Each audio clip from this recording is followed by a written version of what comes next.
Magala kayo aming mga isa kayo sa mga panahon.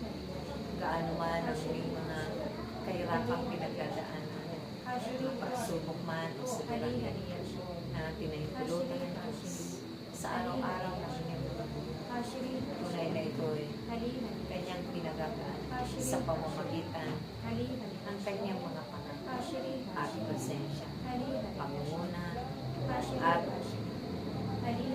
pagpapaka hus-hus sa kanyang kapangyarihan.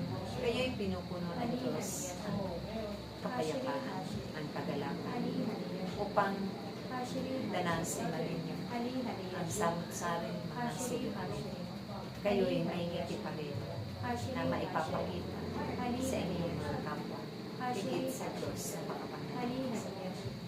Dahil siya ang Diyos na kailanman hindi kayo hindi niya nililimot ang mga mabubuting bagay na inyong iniaalay para sa kanya. Kaya kung puso ninyong ialay lagi ang mga sarili at ang inyong mga pasanin ay kanya namin para gawin. Maraming kahilingan man kayo para sa kapwa ninyo. Subalit ang dapat ay pagdang-araw at panahon na kanyang tutunin ayon sa kanyang kalooban.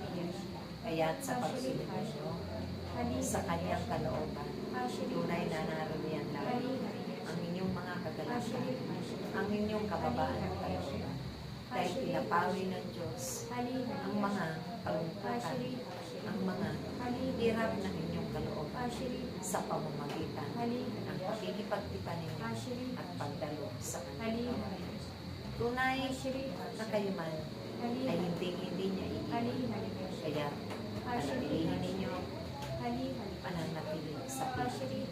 Dahil kailangan hindi ninyo dadanasin ang mga bigat na mga pasanin sa matsaring pagsubok hindi ninyo kakayanan. Dahil ang Diyos ay tunay na makapangyarihan sa inyo. Sumayin niyo ang pag-iibigan sa isa't isa.